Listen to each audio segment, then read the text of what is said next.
2003 সালের মার্চে যুক্তরাষ্ট্র ও তার মিত্রবাহিনী ইরাকে হামলা চালিয়ে সাদ্দাম হোসেনের সরকারকে উৎখাত করে।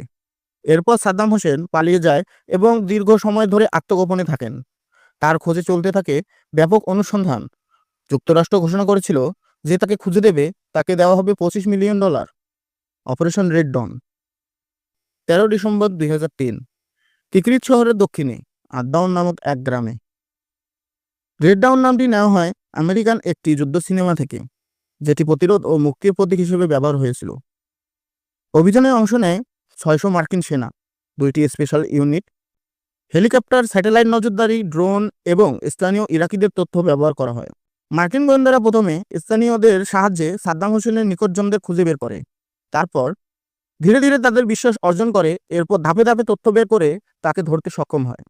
সাদ্দাম হোসেনের মাথার মূল্য ঘোষণা করা হয়েছিল $25 মিলিয়ন। বিশ্বাস করা হয় এই টাকার লোভেই ওই আত্মীয় বা পরিচিত ব্যক্তি তার লুকিয়ে থাকার অবস্থান ফাঁস করে দেয়। তবে যুক্তরাষ্ট্র সরকার কখনোই আনুষ্ঠানিকভাবে এই পুরস্কারের প্রাপক বা বিশ্বাসঘাতকের নাম প্রকাশ করেনি।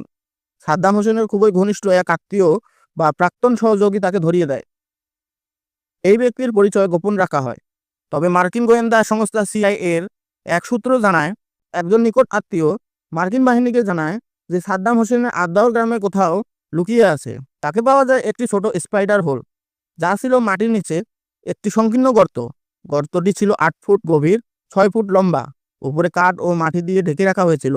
ভিতরে ছিল সাদ্দাম হোসেনের বালিশ, কম্বল, খাবার, একটি বিপিএসের $7.5 লাখ ক্যাশ এবং 2টি AK-47 রাইফেল। যখন তাকে বের করা হয়, চুল ও দাড়ি লম্বা, জীর্ণশীর্ণ অবস্থা। সেই সময় তার মুখে হতাশা থাকলেও ভয় ছিল না। অস্ত্র থাকলেও প্রতিরোধ করেননি। তাকে চিনতে একটু সময় লাগে। পরে ডিএনএ পরীক্ষার নিশ্চিত করা হয় তিনিই সাদ্দাম হোসেন। পল ব্রেমার ইরাকের জন্য নিযুক্ত মার্কিন প্রশাসক এক প্রেস কনফারেন্সে বলেন, ladies and gentleman, we got হিম। এই ঘোষণার মুহূর্তে বিশ্বজুড়ে ছড়িয়ে পড়ে। আটক হবার পর তাকে জিজ্ঞাসাবাদ করা হয় বিভিন্ন বিষয়ে। তাকে রাখা হয় মার্কিন সেনাবাহিনীর হেফাজতে। আদালতের মাধ্যমে বিচার শুরু হয়। 2006 সালে তাকে মানববিরোধী অপরাধ ও গণহত্যার অভিযোগে দোষী সাব্যস্ত করা হয়। ফাঁসির রায় হয় 30 ডিসেম্বর 2006। ঈদের আগের দিন ভোরে তাকে ফাঁসি দেওয়া হয়। সাদ্দাম হোসেনের পতনের পর ইরাক ভয়াবহ বিশৃঙ্খলায় পড়ে।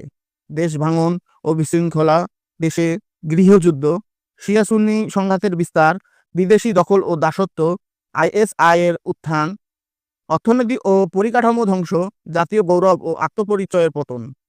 আজও ইরাক ঘুরে দাঁড়াতে পারেনি। শুধু একটি সরকারের পতনই নয়, পতন হয়েছিল একটি জাতির আত্মবিশ্বাস, স্থিতিশীলতা ও মর্যাদার।